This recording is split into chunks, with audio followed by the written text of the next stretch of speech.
bienvenidos a un nuevo episodio de Innovcast, el espacio donde voces auténticas se escuchan, historias reales cobran vida y cada conversación tiene un poder de inspirar transformación. Hoy comenzamos con una escena que muchas mujeres reconocerán. Un día te miras en el espejo y te preguntas, ¿por qué estoy tan cansada? ¿Por qué sigo haciendo todo y mi cuerpo no responde igual? ¿En qué momento dejé de escucharme?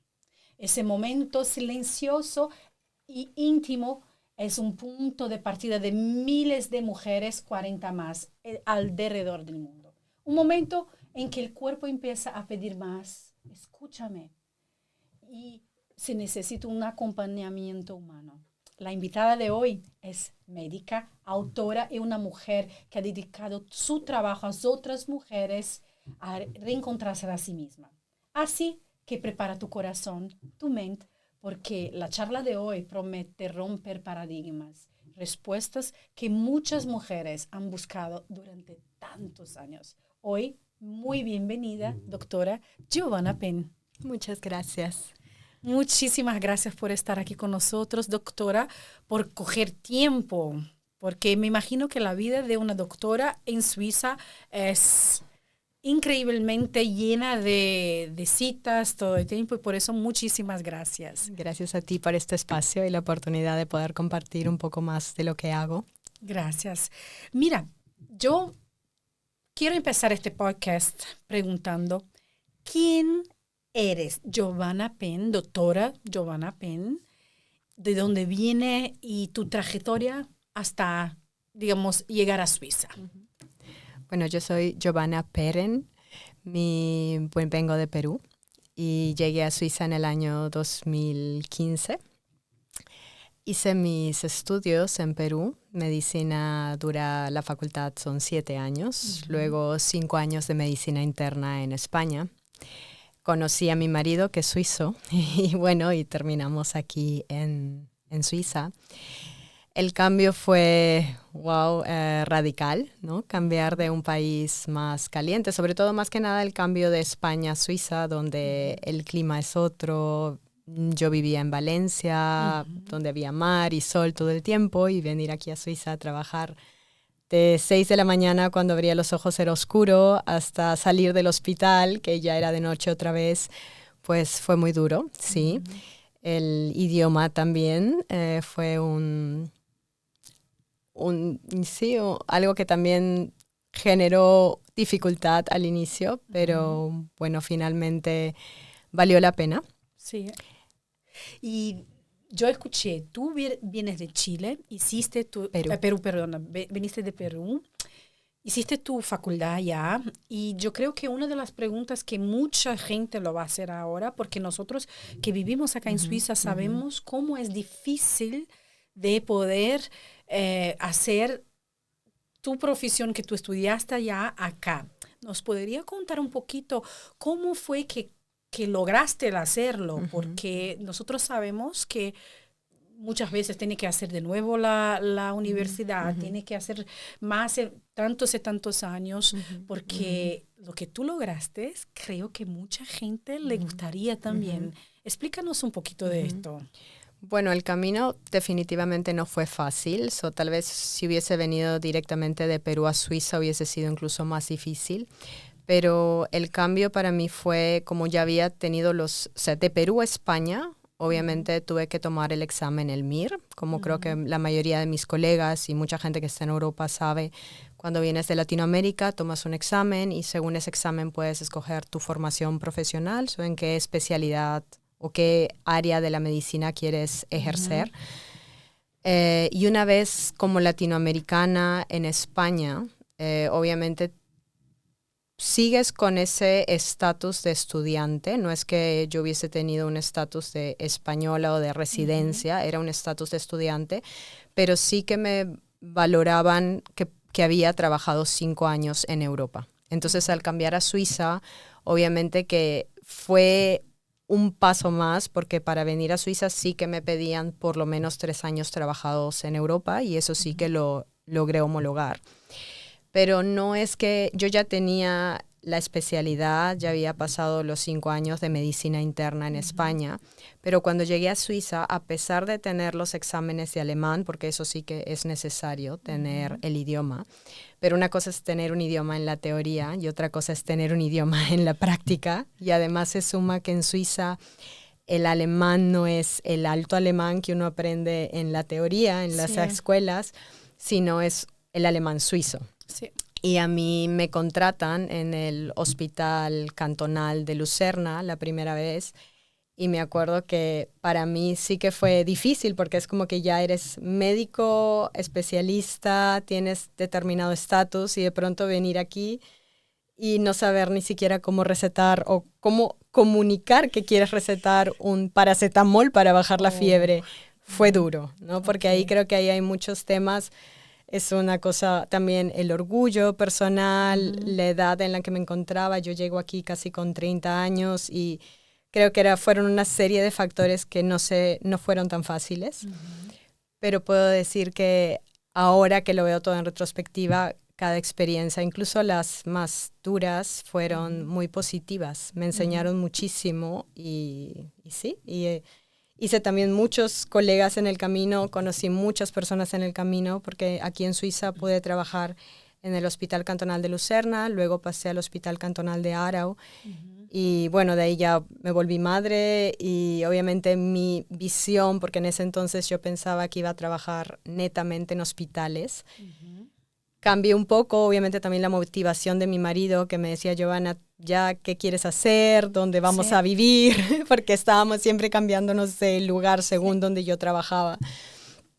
Que dije, bueno, puede ser una nueva opción trabajar en la praxis. Y es ahí donde cambió todo, mi visión profesional y de la medicina. Pero bueno, eso es parte del camino que me tocó vivir para llegar a homologar también el título aquí en Suiza. Qué bien, qué bien. Entonces es muy importante para quien está mirando y tiene sus profesiones, que es importante de mirar todo el camino, que no es imposible, porque tiene mucha gente que dice, es imposible. No. Y hoy estamos viendo que no es imposible, le costó mucho, como dijiste, y yo creo que tú no hiciste la mitad de lo que te costó.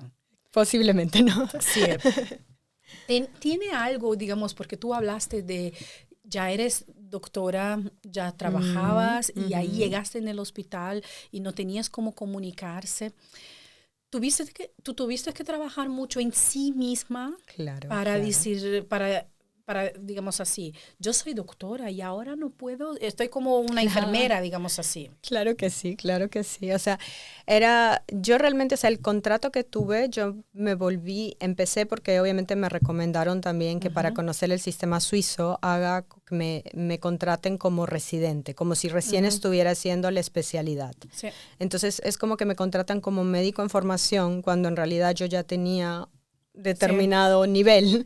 Entonces, obviamente que como tú dices, es ahí también un juego, cómo se siente el ego, pero sí que considero que fue una experiencia muy importante y necesaria, porque creo yo que el sistema suizo, o sea, cada país tiene sus propias características, las personas también, la cultura influye mucho en la salud o en cómo ven su propia experiencia con el sistema de salud. Y yo creo que sí fue necesaria aprenderla, también cómo trabajaban los colegas. Y hoy en día no me arrepiento, creo que fue una buena opción, pero definitivamente no fue un camino fácil, ¿no? O sea, yo creo que a todos nos cuesta, creo que todos los extranjeros que estamos en otro país sabemos lo que es, ¿no? Sí. Tú trabajas como doctora en praxis hoy. ¿Cuál es la especialidad que tienes hoy o cuál lo que tú más haces en tu praxis, digamos? Bueno, realmente mi especialidad es medicina interna, pero cuando yo llego aquí a Suiza existe la medicina interna como tal, es el estudio de todos los órganos internos del cuerpo. Es decir, medicina interna es más que nada una medicina hospitalaria donde atendemos todas las especialidades, es decir, si una persona viene con un infarto al corazón, pues que se le ve en el hospital, si una persona llega con una neumonía, si una persona llega con una infección abdominal, pues todas esas patologías las vamos a ver como médicos internistas. Sí. Pero cuando yo llego acá a Suiza, aquí en Suiza no existe como tal medicina interna netamente hospitalaria, lo cual se abrió mi visión, mis opciones se abrieron porque aquí me daban la opción de poner medicina interna general, por decirlo así, y uno puede escoger entre trabajamos en el hospital netamente como médicos internistas o te vas al área médica ambulatoria, que es como decir medicina de familia. Sí. Entonces, cuando se abrió esa opción, es ahí que yo entro a la parte de medicina familiar, en la parte ambulatoria, viendo lo que es la práctica médica. Y ahí es otro tipo de acompañamiento completamente distinto al que uno ve en el hospital. O sea, yo ahí también se enriqueció mi definición de lo que es medicina, de lo que es mi profesión, porque empecé a acompañar a las personas desde otro punto. Antes veía a las personas que iban sufriendo al hospital, les dábamos de alta y creíamos, todo ha ido perfecto, pues está bien porque ya no volvió al hospital. Sí. Pero en la consulta me enteraba todo lo que pasaba después del hospital y cómo habían vivido esa etapa en el hospital. Entonces, para mí eso enriqueció muchísimo todos mis conocimientos, mi experiencia profesional, y lo que hago hoy en día es exactamente eso, acompañar a las personas a nivel general y les acompaño, pero no solamente me ocupo de lo que es interno, cuerpo y órganos, sino que he intentado ir un poco más allá en lo que es la salud y es lo que hago un acompañamiento mucho más integral. Cuando yo miro tus redes sociales, cuando hablamos también un poco, yo quiero entrarme ahora en esta parte que ya empezaste un poquito allá, porque tú no cuidas solamente de la gente por adentro en sí de los órganos, como médica familiar, más también de la mente, digamos así, la mujer a partir de 40, digamos, tú estás ahí no solo mirando para que todo salga bien, más también que tú te sientas bien, principalmente mujeres. Es cierto esto, ¿verdad? Sí.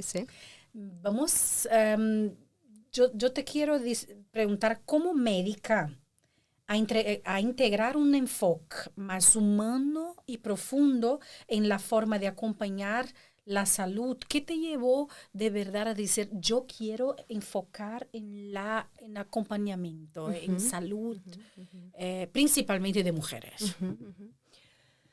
Bueno, primero, tal vez entender un poco de dónde viene mi formación, ¿no? Yo creo que como médico y la mayoría de colegas que tengo que hemos estudiado medicina, nuestra formación ha sido muy científica. Eso quiere decir, yo vengo de un lema, nos criamos o nos formaron diciendo tiene que ser medicina basada en la evidencia. O sea, si algo no está demostrado, es cualquier cosa menos medicina. Y obviamente yo me formé así y eso es lo que hemos hecho, lo que he hecho la mayoría de mi tiempo profesional de tratamientos en hospitales, donde se hacían tratamientos comprobados científicamente bajo estudios randomizados, aleatorios, donde podíamos comparar si se hacía bien un paciente o no, y entonces estábamos lo que decían, lo que dice las guías, lo que dice la teoría. Pero claro, cuando vemos la vida, los pacientes realmente, lo que yo observé a lo largo de mi carrera, si divido a las personas que yo he acompañado en dos grupos grandes, digamos que tenemos un mismo diagnóstico, pero siempre habían dos grupos grandes de pacientes. Los que decidían y optaban por que se querían tratar con el mejor tratamiento y querían todo lo comprobado y lo mejor. Sí. Y teníamos un grupo de pacientes que no querían nada, que preferían no tratarse. Y dentro de esos dos grupos podríamos subdividirlos porque los que recibían tratamiento siempre teníamos dentro de ese grupo la gente que con tratamiento iba súper bien, pero también la gente que con tratamiento iba súper mal. Okay. Y a la vez la gente que no recibía tratamiento por propia decisión pasaba lo mismo, se subdividía en gente que iba bien y que no iba bien. Entonces ahí es cuando, claro, cuando acompañas personas en la vida y ya no simplemente en cuanto a lo que dicen las guías médicas, te das cuenta que es imposible acompañar a todos en base a la evidencia porque cada individuo es único y cada persona va a reaccionar a un tratamiento o sin tratamiento de diferentes maneras, pero existen muchos factores muchísimo más profundos que los que yo aprendí en ese entonces con una medicina basada en la evidencia. Obviamente, agradezco hoy en día la ciencia ha dado avances o pasos abismales. Sabemos mucho más cómo funciona, por ejemplo, el sistema nervioso central, cómo nuestro sistema nervioso puede generar o influir en cómo nuestros órganos, cómo nuestra salud en general puede verse. Sí. Entonces, ahí es cuando empiezas a ver que sí, podemos acompañar y dar una... Yo hoy en día, obviamente, cuando acompaño a las personas, no es que, no sé, si alguien viene con la presión arterial alta y obviamente voy a hablar como médica de las opciones que hay terapéuticas, pero también siempre recordando que la medicina, las pastillas, incluso yo como médica, todos, el sistema de salud, somos realmente objetos de apoyo, métodos de apoyo, pero no somos realmente la cura. Realmente si queremos pensar en una medicina más poderosa, la medicina más poderosa está en cada individuo. Y eso es lo que ha cambiado mi enfoque hoy en día. Y eso es lo que hablo también en ese acompañamiento que hago con cada persona, ¿no? Si es que quieren, obviamente hay todo hoy en día y el mundo es libre, cualquiera puede decidir, pero yo creo que trabajar en esa confianza interior, en saber que el cuerpo tiene una inteligencia innata para sanar, creo que eso puede cambiar muchísimo cómo una persona va, independientemente si se decide por un tratamiento A o por un tratamiento B, o si se decide por no tener ningún tratamiento. Sí, es increíble porque lo que tú hablaste ahora me hace acordar también de una historia de familia, digamos así, que hace mucho tiempo mi papá fue diagnosticado con un cáncer y el médico en este tiempo dice a él, mira, tiene 6 meses de vida. Y en este tiempo para todos nosotros fue muy difícil, solo que mi papá al recibir esta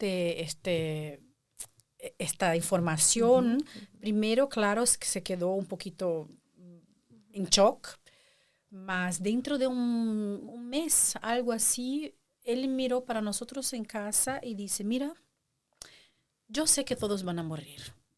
Yo sé que también me voy un día.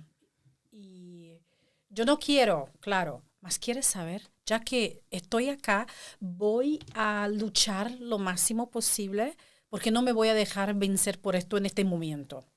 Y lo que era un diagnóstico de 6 meses se tornaron 4 años, 5 años. Porque él se puso en su mente, no, yo estoy bien. Claro, no estoy bien, no es que estaba diciendo, negativando todo lo que los doctores, no era esto. Él hacía todo lo que ellos mandaban, más su característica mental era tan fuerte que los doctores también decían, mira, la medicina dice esto, lo que vemos es esto, más cada uno tiene su fuerza y por acaso su padre tiene tanta fuerza que se quedó ahí durante 6 años más. Wow. Y muy bien. Wow. Y muy bien.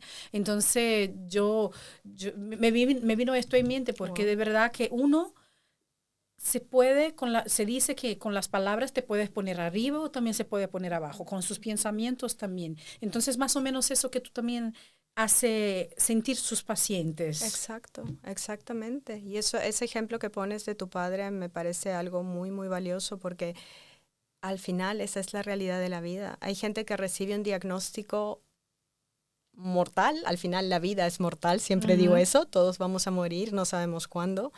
Y eso, si está escrito o no, pues veremos. Sí. Pero es real que hay gente que recibe un diagnóstico y cree que es una sentencia.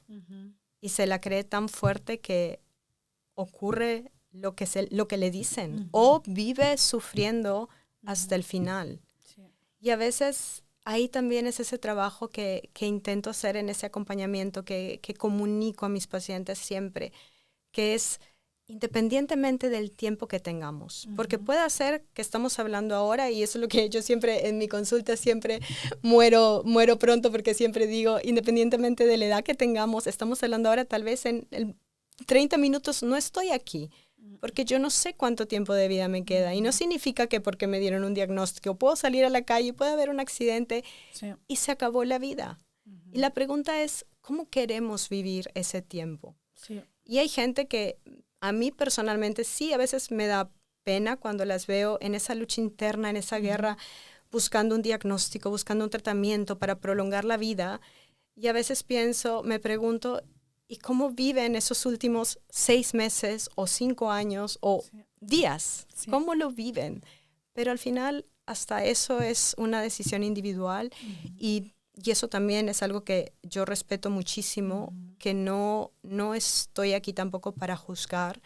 Yo creo que cada historia y cada persona ha avanzado muchísimo desde donde empezó. Definitivamente no todos hemos empezado en el mismo camino, todo el mundo ha hecho su camino, y yo creo que eso también, el hecho de respetar y de saber, ok, hay personas que tienen esa seguridad, como tu padre, por ejemplo, que supo ganar esa confianza interna y dijo, yo lo voy a hacer, y lo hizo genial por esos 6 años, y hay personas que les falta esa capacidad, que no tienen esas herramientas para ganar esa confianza. Y es ahí donde está la situación y cómo ayudamos a esas personas a ganar esa confianza. Eso también es un punto un poco más profundo, pero se puede lograr. Pero obviamente que se necesita que la persona tome la decisión. Porque es como, podemos ofrecer ayuda a muchas personas, pero si la persona que se la ofrecemos no está preparada para recibir la ayuda, entonces está igual cuánta energía invertamos. Al final depende mucho de la persona. Y a veces eso también es algo que yo tuve que aprender en mi práctica. Obviamente todos, creo yo, la mayoría que estudia medicina y los que estamos en el sistema de salud queremos ayudar de alguna manera, pero siempre es la pregunta, ¿cómo ayudamos sin hundirnos? Porque queremos como que salvar la vida. Y entonces ahí es también el trabajo que debemos hacer, cuáles son mis límites y entender que el miedo, el problema, la situación de la otra persona no es mía. Yo estoy ahí para ayudarle, pero solo si la persona lo permite. Yo tengo tantas preguntas más. Yo voy entrando en lo que tú estás diciendo ahora porque me parece muy importante de saber que tú estás hablando como doctora y muchas veces nosotros vemos que es muy difícil de ver a algún doctor hablar de esta forma, principalmente en Suiza, porque son extremadamente focados en la medicina, que es así. No estoy juzgando a nadie, más nosotros vemos que son muy ahí de esta forma. ¿Tú crees que tú lo miras de esta forma porque crees en algo más grande, que tenemos a alguien en el universo que mira por nosotros? ¿Por qué tú como doctora, digamos así, piensas de esta forma? Digamos que tiene algo más, como tú dijiste antes, tiene algo más, la decisión es nuestra, que tú estás ahí para ayudar a la gente. No sé si me hago clara, o digamos, tú tienes tus pacientes. Estos pacientes, me imagino que tú en este tiempo ya perdiste a alguien de los pacientes. Claro. ¿Cómo es que te pones adelante de la pérdida? Mismo que no sea alguien de su familia, un papá, una mamá, un tío, un hermano. ¿Cómo eres tú como doctora y te sientes en este momento también? Bueno, yo creo que eso han sido muchas etapas. Obviamente, al inicio de mi carrera, cuando alguien moría o tener que lidiar sobre todo con gente joven que recibía diagnósticos de cánceres, para mí era obviamente fuerte, ¿no? Sí que creo yo que algo dentro de mí había que no no le tenía tanto temor a la muerte, pero sí creo que no siempre era fácil, porque yo creo que eso también te da los años, cómo comunicar, cómo hablar sobre la muerte, cómo dar malas noticias a las personas. Yo creo que eso también es como tu trabajo, ¿no? Es un arte, es un arte, pero necesita también madurez emocional, que es algo que obviamente cuando todos empezamos la carrera, definitivamente yo no era la misma persona que soy ahora. Pero lo que sí puedo decir es que sí, obviamente yo creo en algo más. Yo creo que no solo somos un cuerpo, ¿no? Y eso es lo que también comunico en mis redes, eso es lo que también yo hablo. Como seres humanos, a veces pareciera que nos han como limitado, nos han puesto en un cajón y nos han dicho, no, esto es así. Hay generaciones que aún creen, porque llego a los 60, ya no puedo hacer más, llegó mi jubilación, mi vida decae. Pero lo que a mí me encanta hoy en día también de las redes sociales es que veo como hay gente de 80, de 90 años que muestran cómo la vida puede ser de otra manera y, como tú has dicho al inicio, rompen paradigmas. Sí. Y eso es una cosa maravillosa. E igualmente para mí ha sido toda esta transición de dar malas noticias y de acompañar. La religión, obviamente como latinoamericana, tenemos la religión católica, pero realmente también mi relación y mi definición de Dios ha cambiado con los años. Lo que sí puedo decir es que lo que he aprendido y lo que a mí me ayuda muchísimo a ayudar a otros, o por lo menos a hablar con esas personas, es el hecho de entender que existe una fuerza mucho mayor dentro de nosotros, que podemos trabajar. Y si lo queremos ver a base de ciencia, pues hoy en día, cuando nos adentramos en lo que es la neuropsicobiología, estudiamos el sistema nervioso central, estudiamos la relación con la biología, con todos los órganos internos, estudiamos también la relación con la psicología, las emociones, los pensamientos.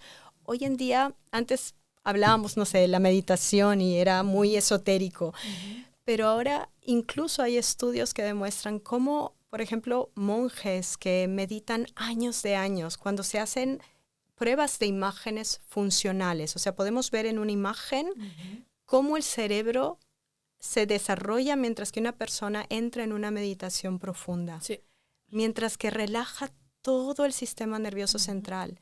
La ciencia hoy en día nos ayuda, sobre todo para los seres más racionales, ¿no? Creo yo que todos lo somos, todos necesitamos una explicación y la ciencia nos aporta exactamente eso, la explicación.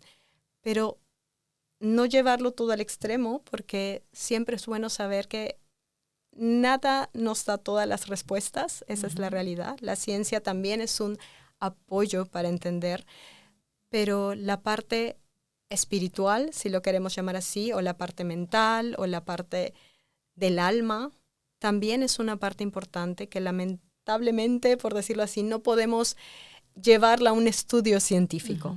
Pero yo creo que esa parte es lo que ha aportado en mí muchísimo y también ha cambiado mi acompañamiento, sobre todo cuando tengo que dar y acompañar en momentos negativos. Ok.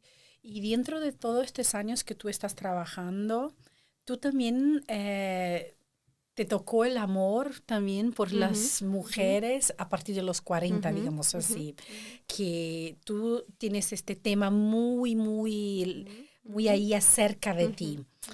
¿Me puedes hablar un poquito más? Bueno, antes de preguntar sobre esto, yo quiero aprovechar para decir que tú, que estás mirando este podcast, no te olvides de dar like, de inscríbete en nuestro canal, porque nosotros vamos a tener varios podcasts en español. Este es uno de ellos y para mí es muy importante que tú te quedes acá, porque queremos que tú tienes una visión de lo que nosotros tenemos acá con estas charlas tan buenas. Entonces, de su like, inscríbete en el canal y por favor, escribe lo que estás mirando y lo que te gusta. Y tal vez también, si no te gusta algo, estás libre también de poder escribir ahí para que la próxima vez podamos mejorar lo que estamos haciendo.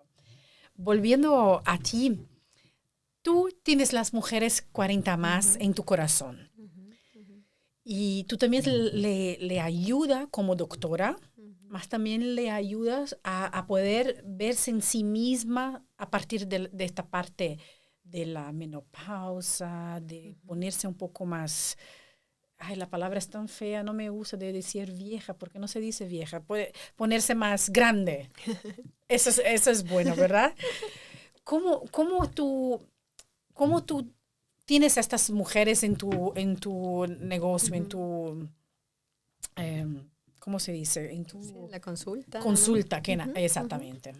Bueno, yo creo que la decisión de apoyar o de concentrarme en mujeres a partir de los 40 creo que también tiene que ver porque yo cumplí los 40 y para mí ha sido un proceso de cambios y también de entender la medicina, de ver la salud de otra manera.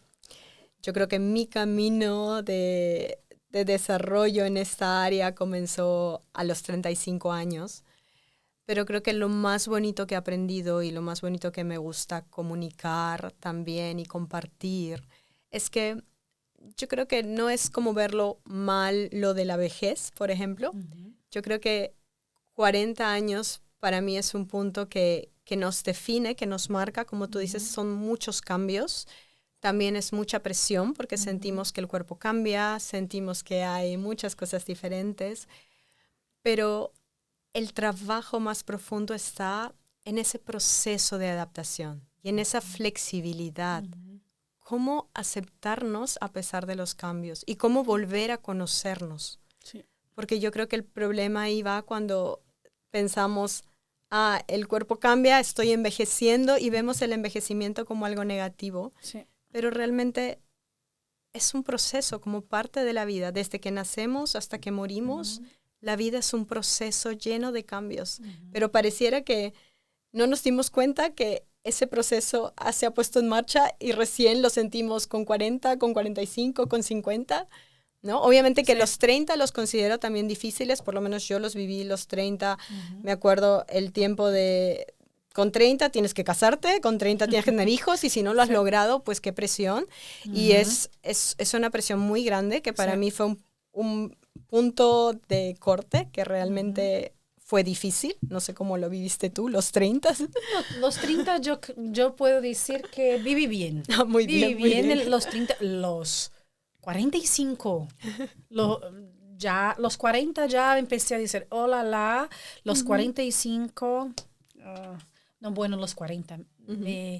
Cuando hice 40, tenía mi hijo. Tuve mi hijo con 40. Oh, wow. Muy bien. Entonces, desde ahí me puse ahí, me senté ahí. Tuve tanto miedo.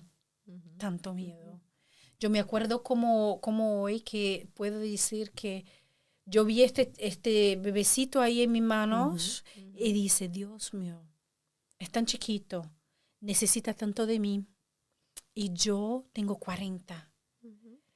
Por favor, a partir de este día, yo nunca tuve miedo de la muerte, nunca tuve ningún problema con nada.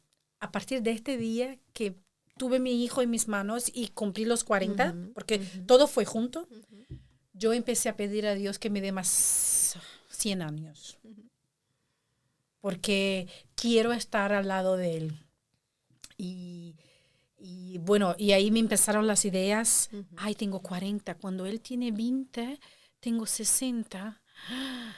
¿Qué pasa ahora? Voy a estar bien, voy a poder mirarlo. Y bueno, me quedé un poco mal. Para decir verdad, me quedé un poco mal en los primeros años porque me venía mucho en la mente y se pasa algo conmigo. ¿Con quién se va a quedar porque es tan chiquitillo? Puede ser que ustedes que están mirando pensaran lo mismo o se pensaran algo del género. Escríbelo aquí también que queremos saber lo que ustedes, cómo ustedes pasaron. Mas yo sé que a mí, yo creo que me puse en un poco de depresión postparternal, algo del género, porque tuve un año ahí pensando en morir, no porque quería, porque no quería. Entonces los 40 para mí fue... Wow. Bien fuerte. Pero es eso, es un proceso. Yo creo que tener un bebé a todos nos cambia la vida en diferentes maneras, diferentes estilos. yo creo que cada etapa de la vida nos aporta también eso. Yo creo que esas fases difíciles hoy en día yo las veo como una especie de upgrade o de nuevo nivel del alma, del espíritu, de la vida, del cuerpo. Yo creo que no es fácil las hormonas después de un parto. Tengo amigas que lo han pasado genial y han tenido sus hijos y lo han pasado muy bien. Me relaciono con tu experiencia. Yo tuve a mis pequeñas antes de creo que casi con 33, creo que las tuve, pero sí que me tomó tiempo ese sentirme mamá, por lo menos la primera vez. En ese momento yo estaba con una serie de situaciones emocionales y sí, es un cambio. Y ahí también está el trabajo interno donde cómo nos aceptamos la edad que tenemos, la situación que tenemos en ese momento, porque yo creo que todos hacemos, la vida sería genial si fuera lineal y todo hacia arriba, pero es con altos y bajos, y el punto está cómo nos aceptamos y cómo salimos de esas situaciones, y estoy segura que después de tu experiencia, ¿cómo te sientes hoy? Bien, más como tú dijiste antes del pensamiento, yo cuando me di cuenta que estaba muy inserida en mi pensamiento de miedo, ay, que se me muero, ¿con quién se va a quedar? ¿Qué va a pasar? ¿Qué esto? Entonces dentro de un par de meses, ahí en 6, 7 meses, yo empecé a decir, hey, esa no soy yo. Yo siempre fui feliz, muy alegre, muy llena de vida, muy... No puedo quedarme ahí porque me estaba haciendo mal. Me fui al doctor y la doctora me pasó una medicina, algo. Yo me tomé esta medicina una vez y me quedé un poco mareada. Y yo dije, es la primera y la última. No me sentí bien y yo dije, no puede ser.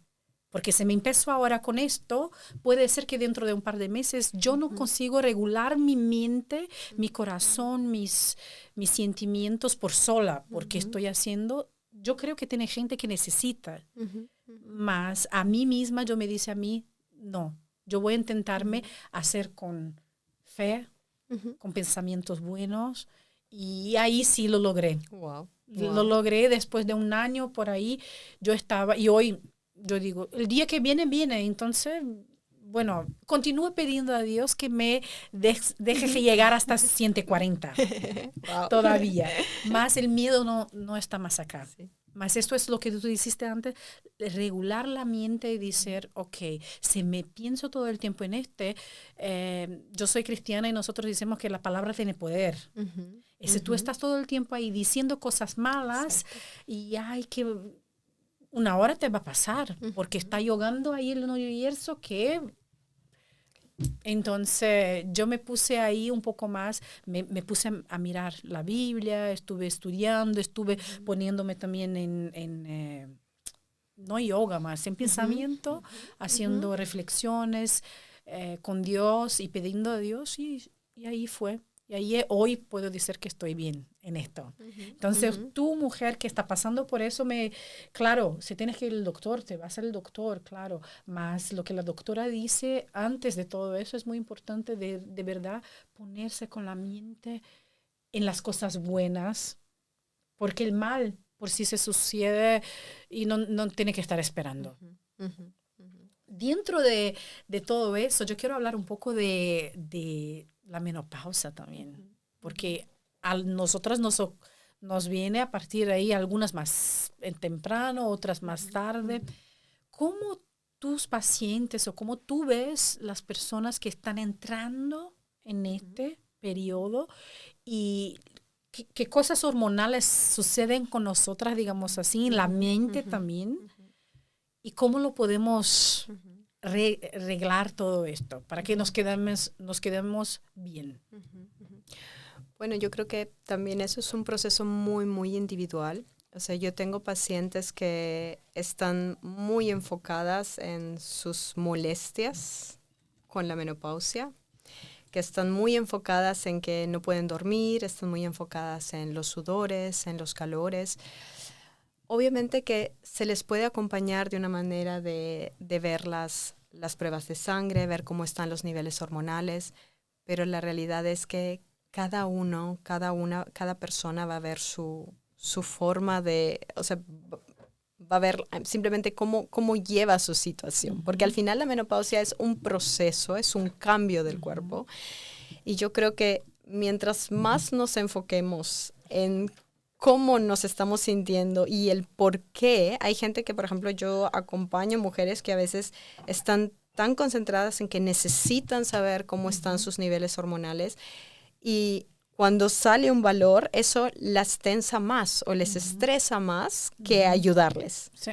Entonces yo creo que ahí también es el trabajo, hasta qué punto necesitan sí o sí saber un valor, si ese valor en realidad no va a cambiar cómo se están sintiendo. Sí. Entonces yo creo que también ahí es esa situación individual, cómo cada uno lleva lo suyo. Yo te puedo decir, yo he pasado 2 veces la menopausia.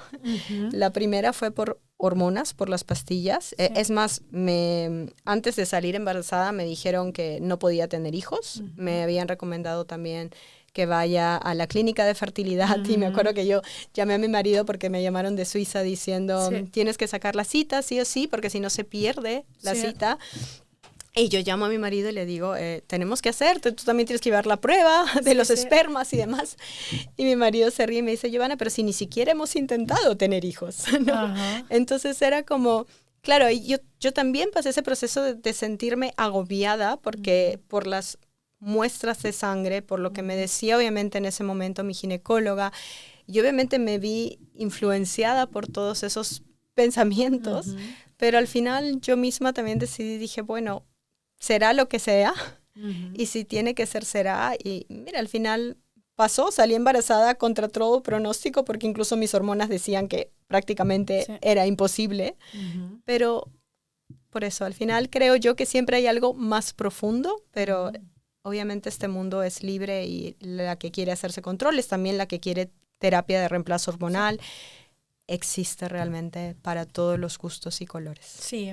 Yo te entiendo muy bien cuando dices eso porque, bueno, yo acostumbro a hablar mucho también lo que yo vivo, también para que la gente vea. Y claro, nosotros sabemos que lo que yo vivo no es lo que tú vives, lo que el otro, más para mí. Yo no quiero hacer ningún tipo de terapia hormonal. Algunos me dicen, ¿eres loca? ¿Por qué no lo haces? Porque te sientes mucho mejor, porque eso, porque aquello. Me imagino, porque para eso está la medicina acá. Claro. Mas yo decidí de no hacerlo, de dejar mi cuerpo hacer su propio, digamos, que él se ponga. Y claro, muchas veces el cuerpo no consigue hacer lo que tiene que hacer. Principalmente yo digo, porque imagino que muchas mujeres pasan eso, ese es mi caso, yo me pongo muy nerviosa. Yo siempre fui un poquito nerviosita. Ahora con esta fase, yo me puedes hacer así, yo ya estoy...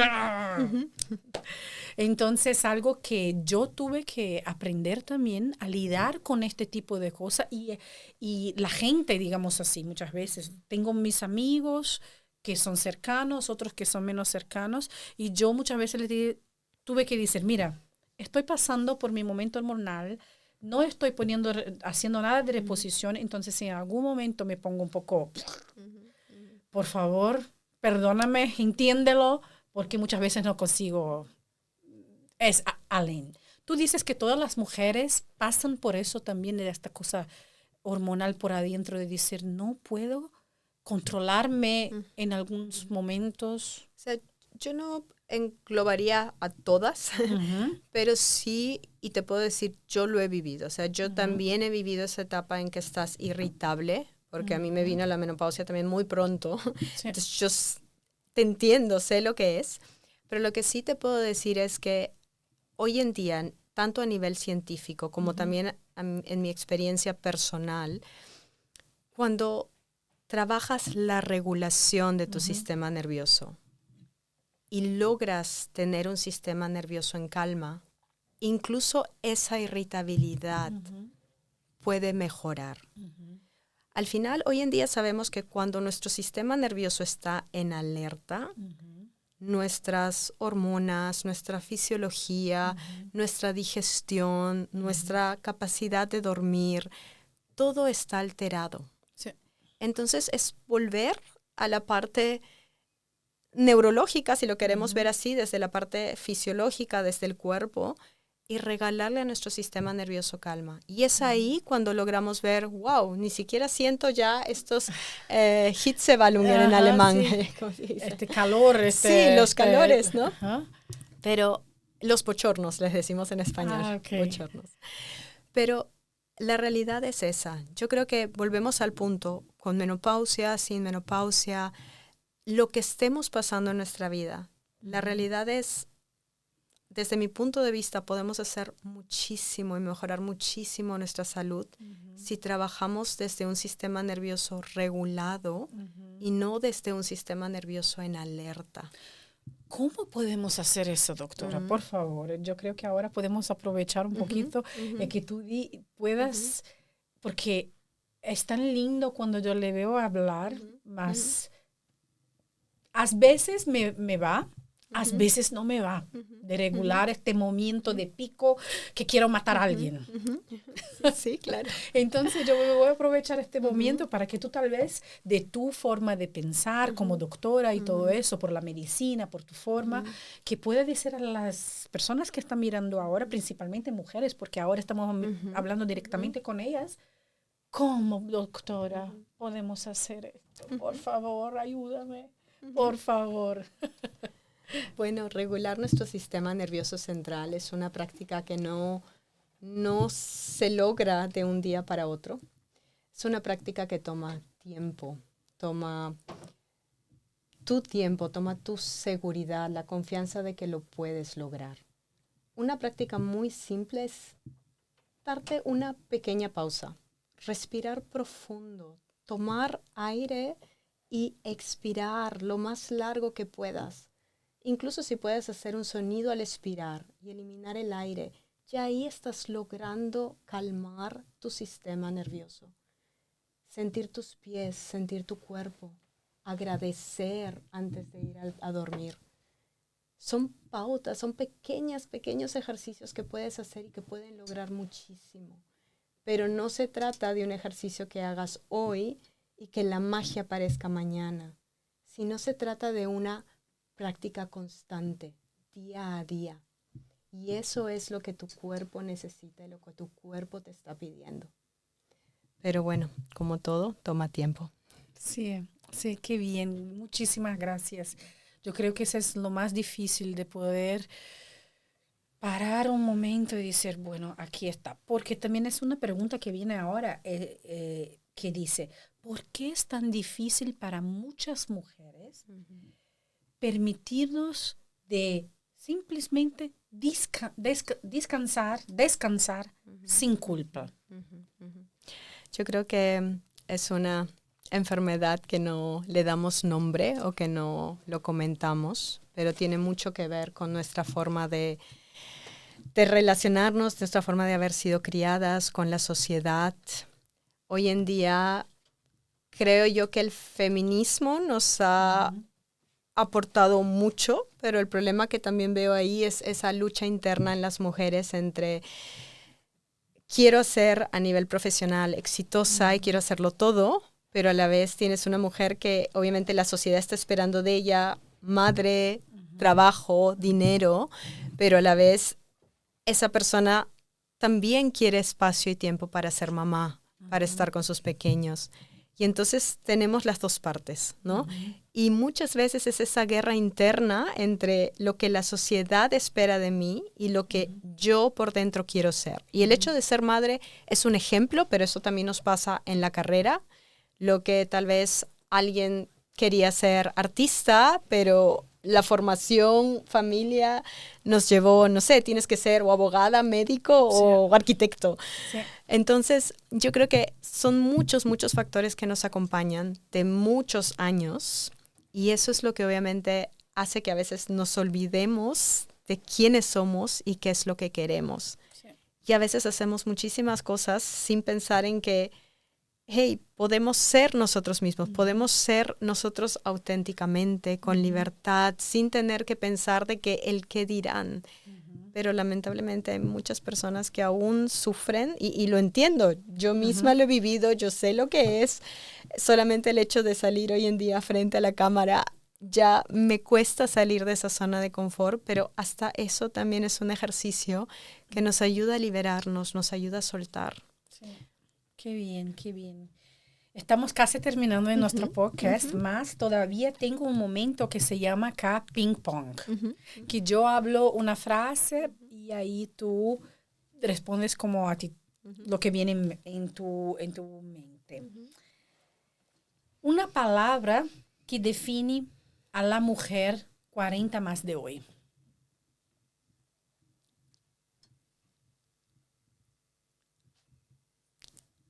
Yo lo que veo es falta de confianza en sí misma. Falta de confianza en sí misma. ¿Podrías decir algo más sobre esto diciendo para que la gente entienda lo que pueden hacer entonces para tener más confianza con 40 más?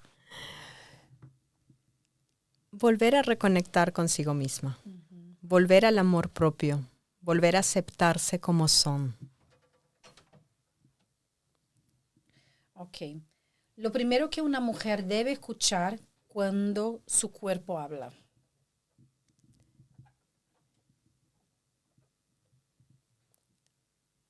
Ahí hay que preguntarse, ¿qué ha llevado a que el cuerpo me esté hablando hoy? Y eso no es algo de ayer a hoy, sino posiblemente son muchas experiencias y muchas situaciones, muchas emociones que están guardadas desde hace mucho tiempo que el cuerpo está intentando hablar. Sí. Yo iba a decir algo más, dejamos. Sí, porque concordo plenamente, porque yo acostumbro decir que muchas veces tenemos tantas cosas acá adentro y si nos las ponemos para afuera podemos quedarnos mal por dentro. Y eso empieza muchas veces los problemas que tenemos con dolores, con cáncer, con otras cosas más, porque estamos ahí escondiendo todo el tiempo todo acá adentro y no nos damos libertad de hablar lo que realmente sentimos. Exacto. Más bueno, esto es algo para un nuevo podcast. Sí.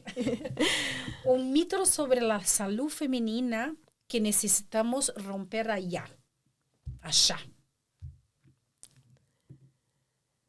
Que para estar saludable necesitas pruebas de sangre y análisis constantes. Okay. Una práctica sencilla para reconectar con tu bienestar. Una pausa consciente en la que te des tiempo para respirar profundo y apagar los pensamientos. Un hábito que cambió tu vida. Yo diría que la meditación. Tu mayor descubrimiento como mujer y como médica. Que la medicina puede volver a ser humana. Wow. Muy bueno. Un libro que toda mujer debería leer en su vida. El libro de los secretos de Deepak Chopra. Una emoción que más impacta en el cuerpo femenino. El amor. Y una negativa. La vergüenza. Buenísimo. Un consejo para las mujeres que siempre están cansadas. Que vuelvan a aceptarse como son, con o sin molestias. Eres perfecta como eres. No necesitas nada más. Y para cerrar, una frase que a ti te gustaría que el mundo recordara. Que el mundo recordara. De una frase, de algo que tú siempre estás diciendo y para ti es muy importante y que la gente lo escuche y lo guarde para sí mismo también. Como un talismán casi. Si deseamos realmente paz para el mundo, tenemos que comenzar trabajando la paz interior. Qué bien, qué bien. ¿Tiene todavía, Giovanna, tiene algo que está ahí dentro de ti todavía que nosotros no hablamos, no decimos nada sobre el tema, que a ti todavía te parece muy importante y tú no lo dijiste todavía? Yo creo que yo tengo la sensación que tiene todavía algo allá que, que, que necesita ser hablado. Tal vez bueno, me gustaría también contar que he escrito un libro, que gracias a este libro es que realmente me abrí y hoy en día comparto mis conocimientos, todo lo que he aprendido a lo largo de estos años en redes. Mi libro es La canción de mi corazón. Es un libro de poesía. Gracias a este libro, bueno, la realidad es que me inspiré muchas noches de insomnio. Aparecieron en mi mente muchas rimas y finalmente el libro tomó forma y narro toda mi historia de autoconocimiento, cómo lo viví. Es un libro lleno de honestidad y vulnerabilidad también. Pero realmente gracias a este libro es que hoy estoy aquí.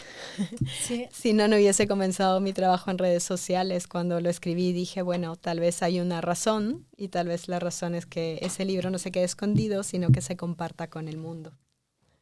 Qué lindo, qué lindo. Y también qué lindo que tú dijiste que es increíble. Tiene mucha gente que no se da cuenta, mas el momento que tú escribes un libro es como si tú deliberas algo de dentro y todo se queda un poco más tranquilo, digamos. Es como más leve, Sí. leviano. Sí. Y qué bien se llama La canción de mi corazón. La canción de mi corazón es un viaje poético hacia el autoconocimiento y el bienestar integral. Sí. Muy lindo porque aquí, como ella dijo, compartía sus ideas y se ve muy lindo con los colores también Sí, y todo. y tienen los paisajes que me han acompañado, que me han inspirado, muchos lugares hermosos de Suiza. Solo la portada, Sí, se ve el Nissen, el lago de Thun, el Jungfraujoch. sí, qué bien, qué bien. ¿Y dónde podemos encontrar tu libro? En Amazon estará disponible a partir del 30 de noviembre. Ah, entonces vamos a aprovechar este momento. Yo voy a hacer en portugués y tú haces una llamada en espanhol. Ok, aonde estamos? Aqui. Então, você que ama a leitura, eu digo para você já desde esse momento a canção do meu coração, a canção de meu coração, em todas as partes, no Instagram dela, no Instagram da doutora Giovanna Perem, você vai poder encontrar. E eu tenho certeza, porque eu já li aqui na frente, eu já dei uma lida e eu tenho certeza que vai te encantar essas poesias que ela fez. Agora tú, claro, puedes mostrar tu libro y decir. La canción de mi corazón es un libro escrito con mucha honestidad. Muestra mi vulnerabilidad y mi camino de autoconocimiento. Es una poesía que nació del alma y con ella quiero regalarte calma. Qué bien, muy bien.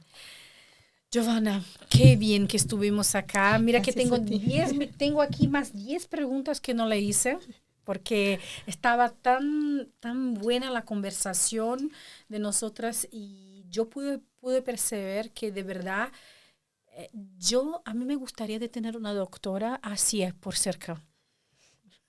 Porque es increíble saber que tiene gente que estudió, que conoce nuestro cuerpo humano, más también tiene la visión adelante de esto también, que no nos ve solamente con la idea medicinal, más también como personas, como sentimientos. Y esto yo sentí mucho contigo cuando hablabas y tengo certeza que tus pacientes deben estar muy, muy, muy contentos de tenerte a ti como su doctora.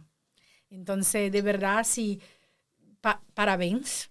Gracias. Felicitaciones, porque a mí me has hecho inspirar con nuestra conversa de hoy, de verdad.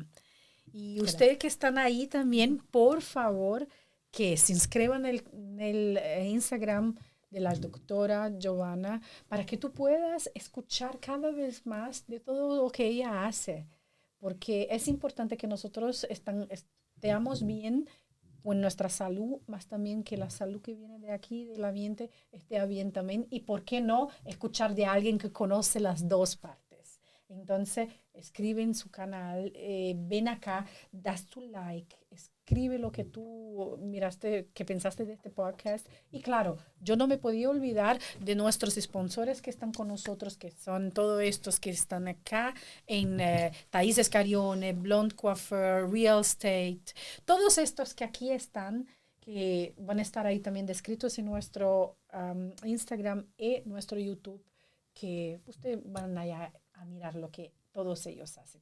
Ahora, doctora, yo pido a ti que tú puedas encerrar este podcast como a ti te apetece, como a ti te gusta. Gracias. Y muchísimas gracias por estar aquí con nosotros, por esta charla tan buena.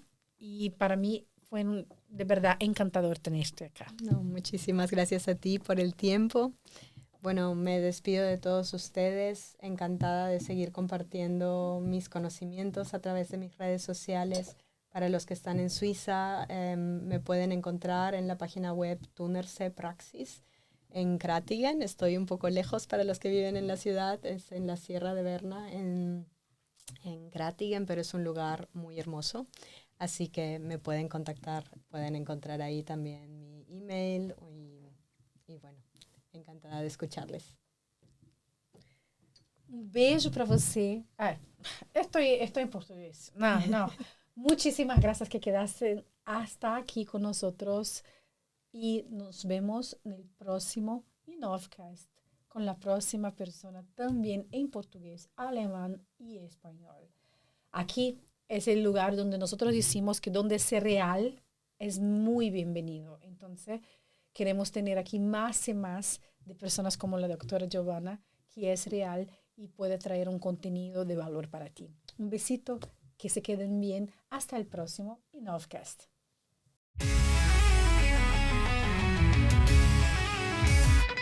Chegou a hora, você vai